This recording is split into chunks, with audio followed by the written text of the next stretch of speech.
The models are showing something we haven't seen in a while. Multiple snowstorms lining up for the East Coast, and behind them, Arctic air that could bring some of the coldest temperatures in years. Let me show you what the data is telling us. We're looking at a major pattern shift. Not just one cold snap, not just one snowstorm, an entire regime change in how the atmosphere is behaving over North America. The polar vortex is forecast to split. When that happens, the cold air that normally stays locked up over the Arctic gets shoved south, and we're the ones who deal with the consequences. Start with what's happening right now. A cold front moved through the eastern states last night, brought some wind, dropped temperatures. But this is just the opening act.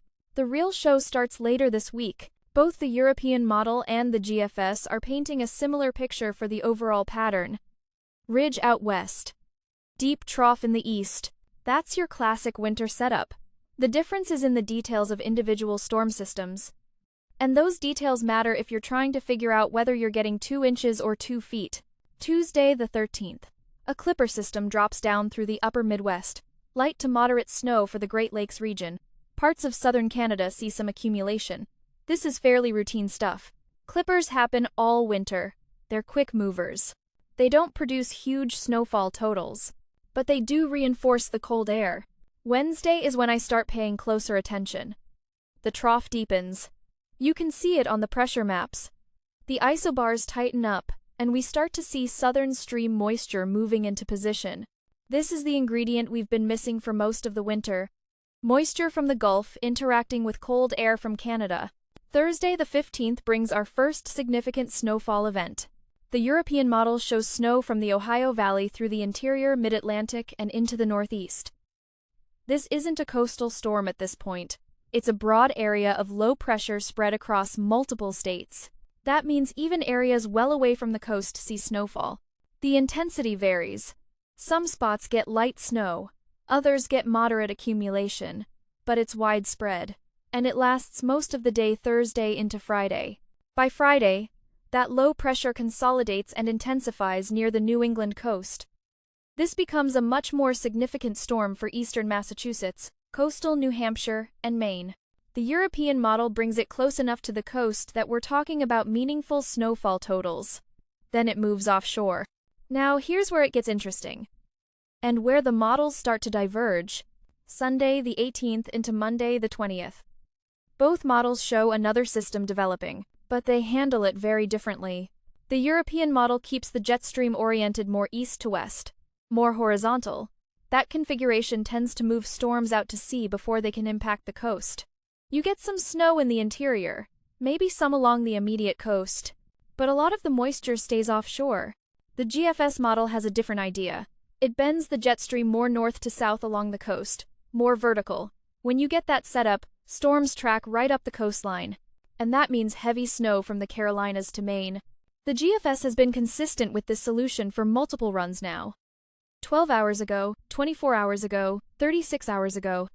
Same basic idea. Major coastal storm. Significant snowfall for a large portion of the East Coast. The European model has been less consistent. Some runs show it, some runs don't. That tells me there's real uncertainty here. The atmosphere is right on the edge between two different outcomes. Small changes in the jet stream orientation make a huge difference. We're a week out from this time frame. That's far enough that I'm not going to tell you it's definitely happening, but it's close enough that you should be aware of the possibility. This isn't just model noise. There's a legitimate signal here. After that potential Sunday-Monday system, both models keep the active pattern going. Around Thursday, the 22nd, we see what meteorologists call a southern slider, different from a clipper. This has Gulf moisture. This has southern stream energy.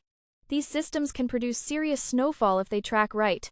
The models show this one bringing heavy snow to the northeast. Again, this is 8 to 10 days out. Details will change, but the overall pattern supports these kinds of events. Let me talk about the cold, because the snowstorms are one thing. The temperature pattern is another thing entirely. We're already seeing colder air move in. Nothing extreme yet, just normal January temperatures after a relatively mild stretch. But look at what's coming. Around the 14th and 15th, a much colder air mass pushes through. Temperatures drop 10 to 15 degrees below normal across the eastern seaboard. That's cold, But it's not record-breaking, it's just solid winter weather. The 20th brings another push of Arctic air. This one is stronger, 20 to 25 degrees below normal. Now we're getting into the range where it affects daily life. Where you have to think about how long you're going to be outside. Where you need to make sure your car starts in the morning. But the end of January. That's when the models show something we don't see very often. Around the 24th or 25th, both the European model and the GFS are forecasting what could be a historic cold outbreak. And I don't use that word lightly. Look at the temperature forecast for 7 in the morning on the 25th. Below zero from the upper Midwest through the Great Lakes, across the Ohio Valley, into the northern Mid-Atlantic and Northeast. Not just barely below zero, -10 to -20 for most of this area. Parts of Minnesota, Wisconsin, Michigan seeing -30 to -40. This is the kind of cold that makes the news. This is the kind of cold that closes schools and shuts down businesses. This is dangerous cold. Now, I need to be honest about the uncertainty here. This is 15 days out. Long-range temperature forecasts have error bars. The models could be overdoing it. We might see significant cold but not quite this extreme. Or the timing could shift by a few days. But the pattern signal is strong. The polar vortex split is forecast with high confidence. When the vortex splits, Arctic air has to go somewhere, and the models are saying it's coming here. Some of you lived through the polar vortex event in January 2014. Some of you remember last winter's extreme cold. This has the potential to be similar. Same meteorological setup, same kind of pattern.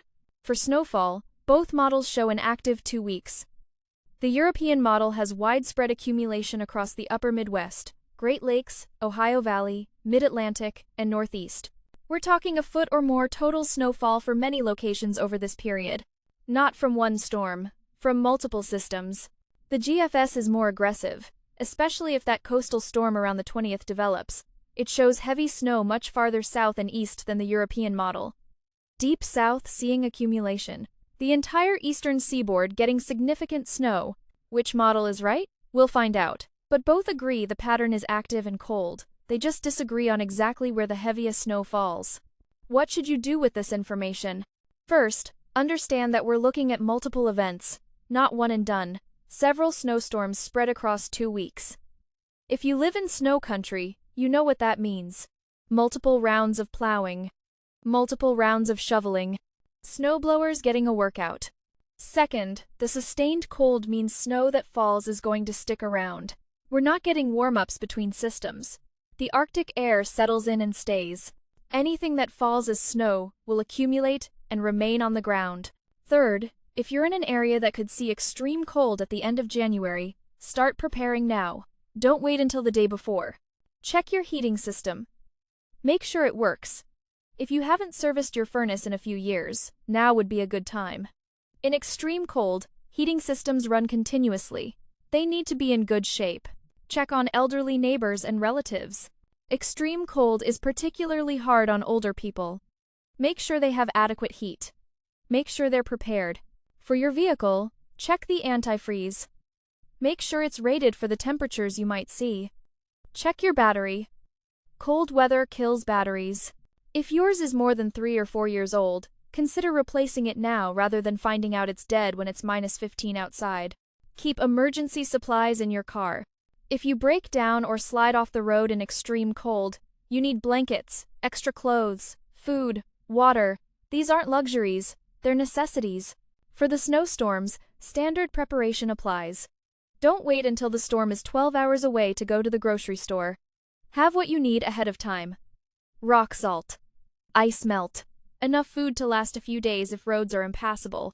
If you use a snowblower, service it now. Change the oil. Check the spark plug. Make sure it starts. Doing this in your garage when it's 40 degrees is a lot easier than trying to fix it when it's 20 degrees and snowing. Let me be clear about confidence levels. The first storm around the 15th. High confidence. We're just a few days out. The models are in good agreement. Some form of that system is very likely. The potential major coastal storm around the 20th.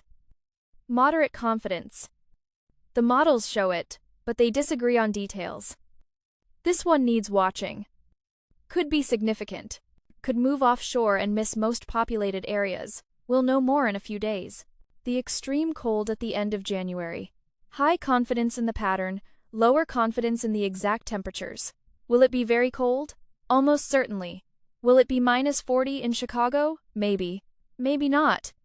The overall pattern supports extreme cold. The specific numbers will become clearer. This is not a static forecast. Things will change. Details will shift. But the big picture is clear. Active pattern. Multiple snowstorms. Sustained cold. Some of it potentially historic. I'll be tracking this daily. Updates as the situation evolves. This is the kind of pattern that requires constant monitoring because small changes can have big impacts. If you're in the affected areas, pay attention to your local National Weather Service office. They'll have specific information for your location. They'll issue winter storm warnings and wind chill advisories as appropriate. Take those seriously.